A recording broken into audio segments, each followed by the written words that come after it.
The changing of seasons can affect how you feel. 1 in 5 people experience some form of depression, no matter the time of year. At the American Psychiatric Association Foundation, our vision is to build a mentally healthy nation for all. Visit mentallyhealthynation.org to learn more.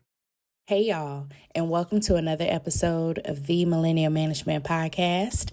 Y'all know that it is Thanksgiving week, so what I decided to do is upload the bonus episode that is only in Patreon. You all will be able to listen to the full clip today. It is about 20 minutes, so the entry of the podcast, or the intro of the podcast, sounds very familiar because it was a part of a Monday motivation. However, the remaining episode is fully available here, as you all were only able to have 8 minutes. So make sure you listen to the full episode.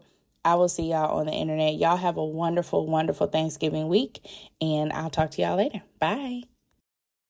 Hey y'all, and welcome to another episode of the Millennial Management Podcast. I am your host, Brandi, the Millennial Manager, and today, y'all, is a Motivation Monday episode / bonus email episode. Now, today's bonus, or today's motivation, is very simple, okay? You have heard me say it more than one time, but from the emails that I have gotten, some of y'all have forgotten, okay? And I'm about to say it right now. Fuck them people at that job. Do you hear me? I don't give a fuck what Brian is doing, what April is doing, what Susan is doing. I don't give a fuck what they are doing. You do not let these people rob you of your joy and your peace. Do you understand? I hope you are hearing me because I'm talking to you. And when I say this, I want you to say, fuck them people at that job. I want you to say it with me. Okay? 1, 2, 3. Fuck them people at that job. We are not going to allow this job to steal our joy, to steal our peace. We are not going to do that. You are struggling because of this job. It's time for you to take this situation into your own hands, because right now you have passed the reins to somebody else. You are allowing this job to control your life so much so that it is affecting you, and you cannot even enjoy your weekends. You cannot even enjoy when you are off work. You cannot have any peace. So say it with me. 1, 2, 3. Fuck them people at that job. Okay? All right. Now we're going to go into our bonus email episode. Now, our first email is coming from a lovely young lady who is a teacher. And it says, I recently came across your reels, and let me say, you had me at I don't give a fuck. Period. Okay? Because y'all know I truly do not. I stopped scrolling real quick after that intro, but I'm emailing you because I have decided to quit my job, but not without a backup, of course. Glory. Hallelujah. Okay, ma'am. That's what I like.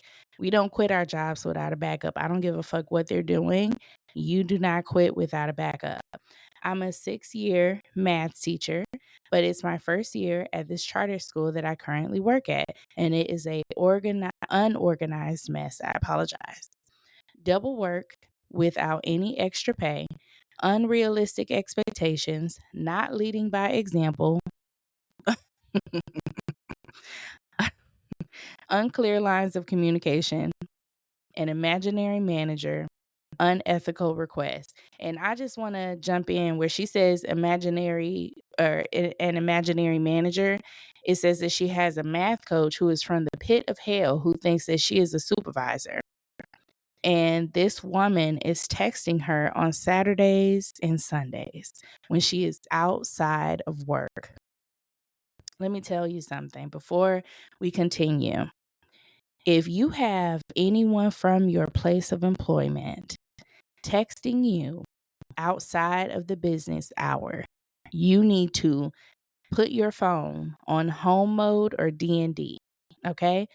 Thankfully, in 2024, we have that option.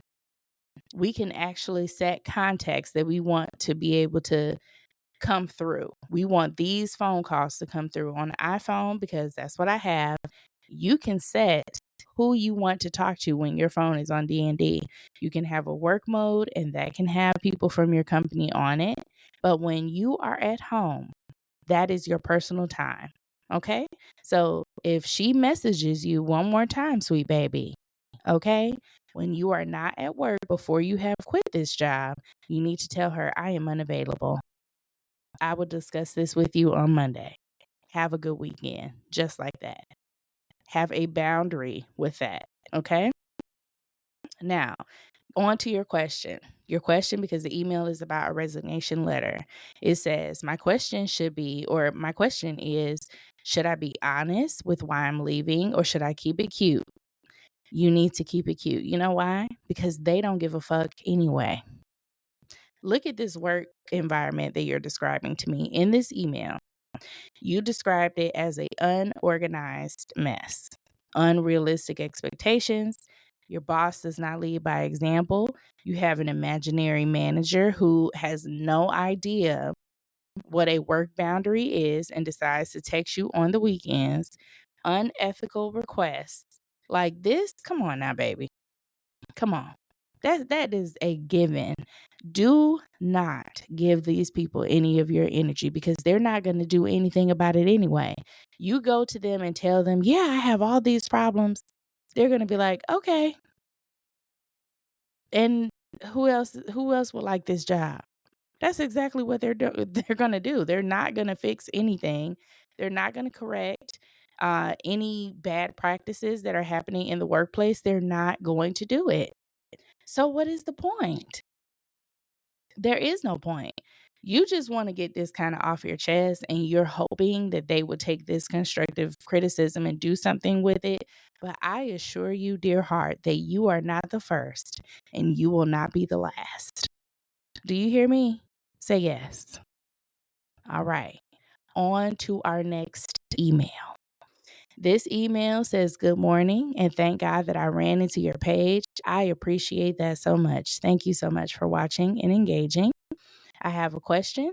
I have been on my job for 17 years. I love what I do, but I am struggling and I do not make enough money. I am 59 years old and it's not a good time for me to pursue a new career. Can you address this for me, please? Yes. It is time for either you to, number one, have that conversation with your management team. I'm not sure because you did not list where you work and if you've had any opportunities where you could request a pay increase. I'm not sure about that. So that part is a little hazy on me. I'm a little hazy on that. I'm not really sure exactly what you do and if there have been some opportunities where maybe your job just has not given you significant pay increases, or if that has even happened at all. So that's a little part that I would like to know. Also, I know that that can be very scary looking for a job at that particular age, and it could be a little daunting when you're applying for roles.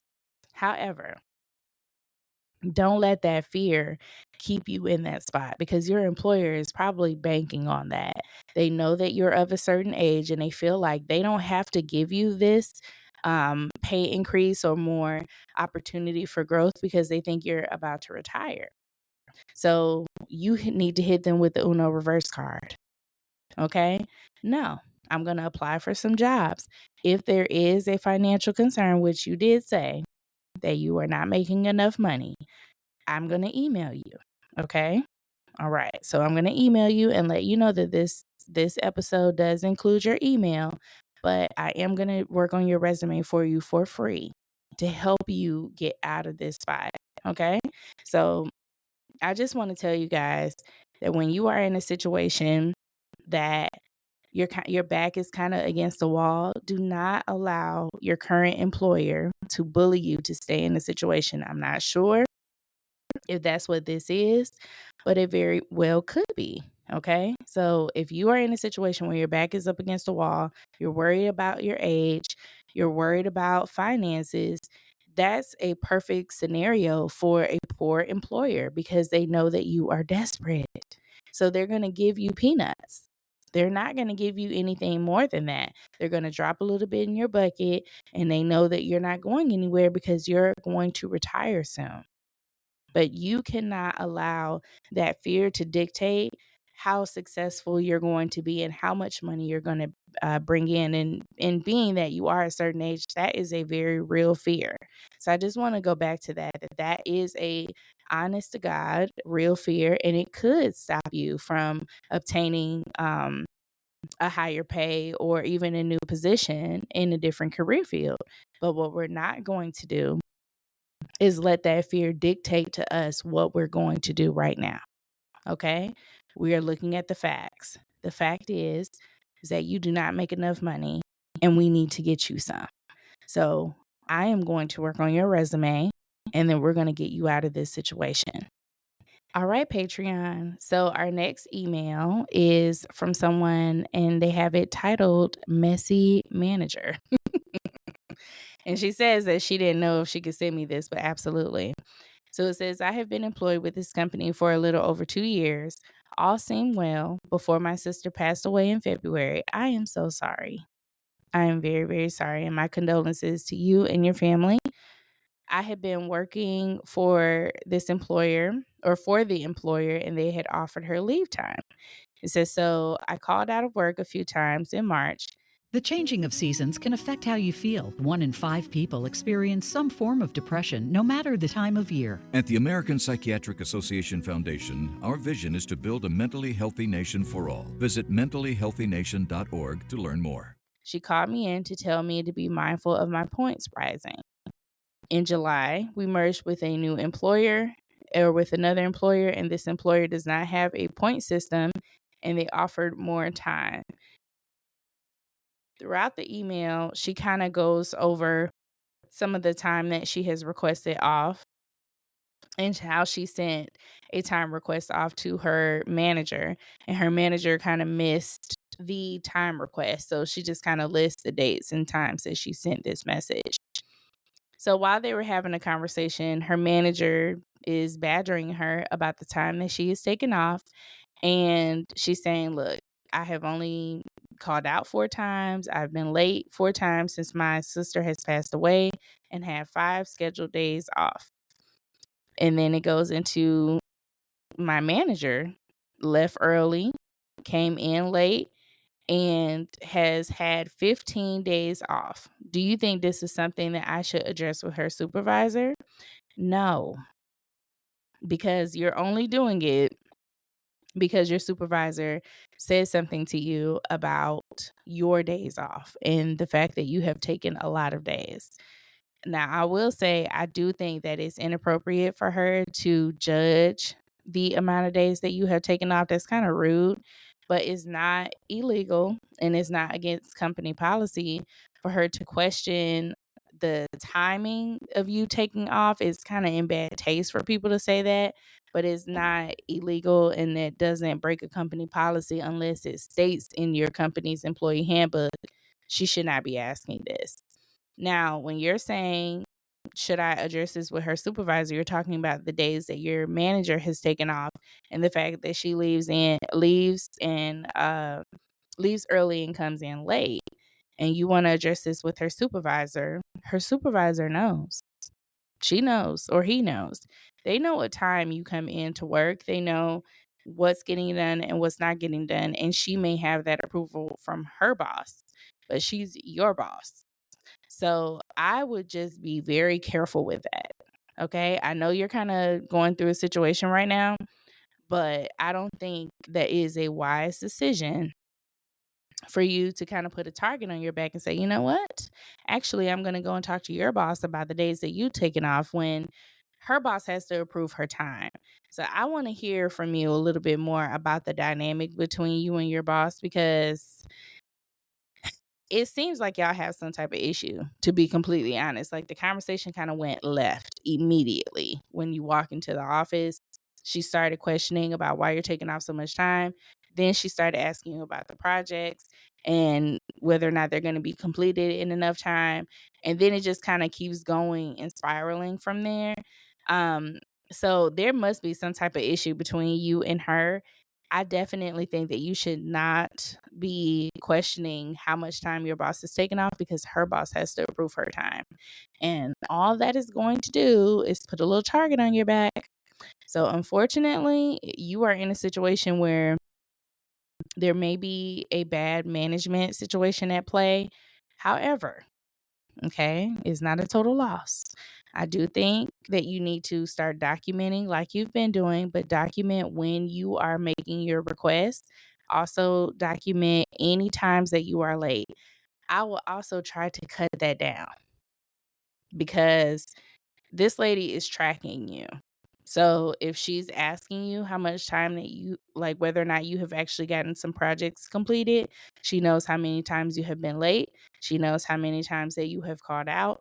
So she's tracking you. And I just would not want any unwanted attention on me when I don't even know where I'm going to end up with this company, if I'm going to stay or not.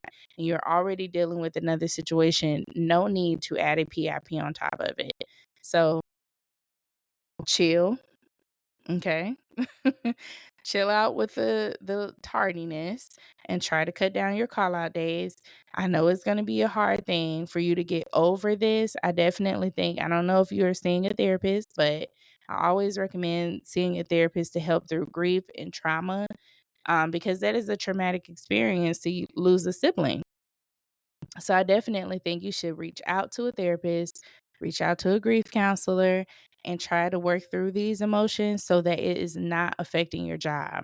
Because that, on top of the grief, like if you were to lose your job, or maybe you are written up, terminated in any kind of way, like you just do not need that on top of the grief that you're already dealing with. So I think that you need to work through that grief, seeing a counselor, try not to be late so much, and let's bring this down. And and also, because you are in such a touchy situation, you may be taking some of the things that your manager is asking very personal. So I want you to check that first, because when we are dealing with a highly emotional situation outside of work, it kind of reflects in work, where we think that sometimes people are attacking us or coming after us, and that may not necessarily be the reality of the situation. So once you can kind of work through those emotions with a counselor or a therapist, you can kind of come back to this moment and say whether or not you're you're justified in the frustration. If you do feel justified in the frustration, then absolutely. If her being late or tardy is affecting how you do your job, then you should discuss that with her supervisor. But if not, it kind of seems petty. Okay. All right. On to our next email. It says, "Hello. Hey, girl. I have been following you for a few weeks now. You are spot on with so much of your advice. Please, sometime will you make a short video? I will do this about the overuse of cell phones while on the clock. Managers see it, but ignore it, then bitch about it to everyone in a meeting. I actually will do that. But while we're here, let's talk about cell phone use at work.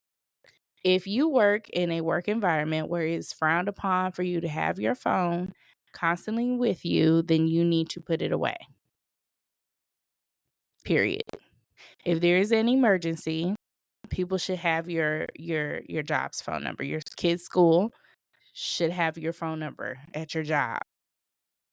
Everyone has they have phones at your job. Now, if you are someone that is constantly on the go and you need to have your cell phone, then of course that does not apply to you, because you are more than likely going to have your phone, and that's how your boss is going to get in contact with you. Like me, I'm constantly on site at different locations.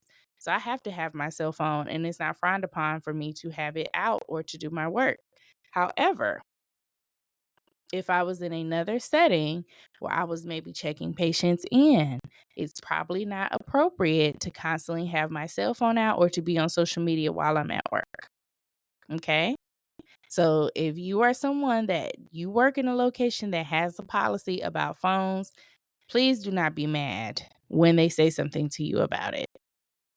Or don't be mad when they make a blanket statement, or when they cut down on the phone usage, because there are so many things that affect why people cannot have phones. Number one, I think the average time that everyone picks up and looks at their phone is like 7 minutes.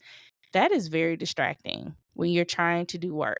So there are things that you have to complete on a daily basis. And if every 7 to 10 minutes you're picking up your phone, not because of an emergency, but you're picking up your phone to check your Instagram, please stop acting like y'all don't do it, because you know exactly what I'm talking about.